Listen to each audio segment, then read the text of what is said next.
আমার নাম মোহাম্মদ সারুদ্দিন। আমি কলকাতার সিনিয়র জার্নালিস্ট, লেখক, গবেষক এবং একজন প্রবন্ধিক। আমার নাম কাজী নাফিজুল ইসলাম। আমি প্রকাশক, শিখা প্রকাশনী। আপনাদের প্রকাশনী সংস্থাটি কত বছরের? 1965 সালে এই শিখা প্রকাশনী প্রতিষ্ঠিত হয়েছিল কাজী নাফিজুল ইসলামের দাদু।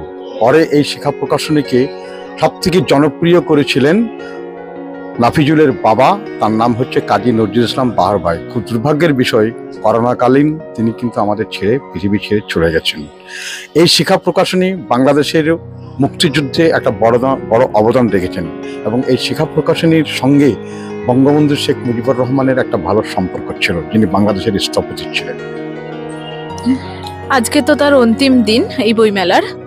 তা আপনাদের কি মনে হচ্ছে যে বই প্রেমীদের সংখ্যা কি কমছে নাকি বাড়ছে?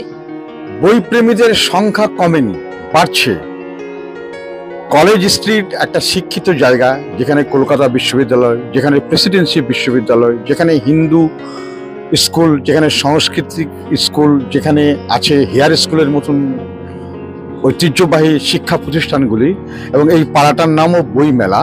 এবং বাংলাদেশ বইমেলা যখন হয় তখন কলকাতায় বসবাসকারী একটা বিশাল শ্রেণীর দেশভাগের চুপকাস্টে বলে হয়ে যারা এদেশে চলে এসছেন, তাদের একটা আগ্রহ আছে। ঠিক একইভাবে এই দেশ থেকে যারা ছিন্নমূল হয়ে দেশভাগের কারণে ওই দেশে চলে গেছে, তাদেরও একটা আগ্রহ আছে যে আমাদের আত্মীয় স্বজনরা ওখানে গিয়ে বড় বড় প্রতিষ্ঠান করেছে, প্রকাশনা করেছে, তারা কি বই বার করছে সেটা আমি দেখব। কেউ বিক্রমপুরের লোক, সে বিক্রমপুরের ইতিহাসটা জানতে চায়। কেউ ঢাকার লোক, সে ঢাকার ইতিহাসটা জানতে চায়। কেউ নারায়ণগঞ্জের লোক, সে নারায়ণগঞ্জের ইতিহাসটা জানতে চায়। কেউ মুর্শিদাবাদের লোক, আরে মুর্শিদাবাদকে নিয়ে তারা কি চিন্তা ভাবনা করছে দেখি। কাজী নজরুল ইসলামকে নিয়ে, রবীন্দ্রনাথকে নিয়ে কি চিন্তা ভাবনা করছে। কারণ বাংলাদেশ 1971 সালে প্রতিষ্ঠিত হয়েছে। ভারত দুর্দিনের বন্ধু ছিল।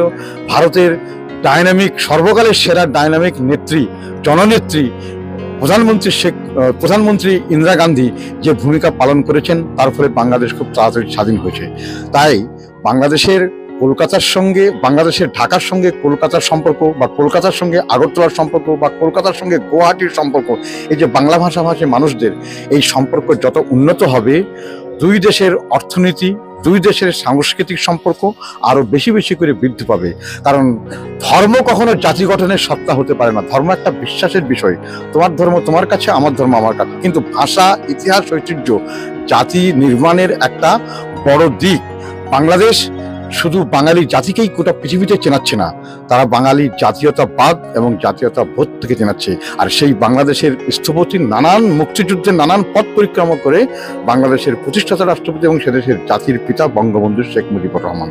এই ডিসেম্বর মাসটাই হচ্ছে তাদের বিজয়ের মাস, এবং এই বিজয়ের মাসের ফলে এই মাসে এই যে বইমেলাটা হচ্ছে, বাংলাদেশ বইমেলা, এর একটা আলাদা গুরুত্ব আছে বাংলাদেশের মানুষের কাছে এবং আমাদেরও বাংলা ভাষাভাষী মানুষের কাছে। কারণ আমরা পাকিস্তানের মতন প্রবল প্রতাপশালী একটা শক্তিকে হারিয়ে বাংলাদেশকে অর্জন করেছেন 269 দিন লড়াই করে।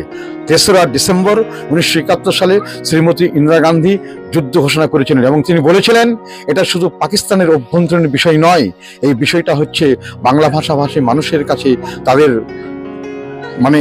বেঁচে থাকার লড়াই, ঔপনিবেশিক শোষণ হচ্ছে, তাই আমরা দাঁড়িয়ে থাকতে পারি না, আমরা তাদের পাশে দাঁড়াবো। এবং তিনি দাঁড়িয়েছিলেন বলে স্বাধীনতাটা খুব তাড়াতাড়ি হয়েছে। সামনের কলকাতা বইমেলায় আপনাদের নতুন কি চমক নিয়ে আবার আসছেন এখানে? আমাদের তো দেখা যায় সারা বছর ধরে নতুন নতুন বই আসে।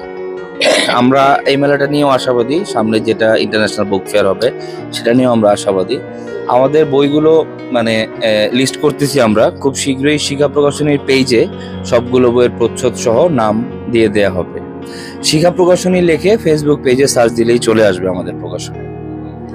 দর্শকদের জন্য যদি কিছু বলেন। দর্শকদের জন্য একটাই কথা, আপনারা বেশি বেশি বই পড়বেন।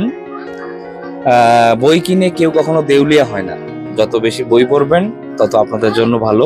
আল্লাহ আপনাদের মঙ্গল করুক। ভালো থাকবেন সবাই। বইয়ের সংস্পর্শে থাকলে মানুষের যে অলস মস্তিষ্ক, সেটা অনেকখানি দূর হয়।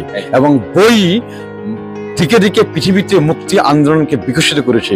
বাংলাদেশের মুক্তি আন্দোলনে সেখানকার বই একটা বড় ভূমিকা পালন করেছে, এইটুকুই বলতে পারি।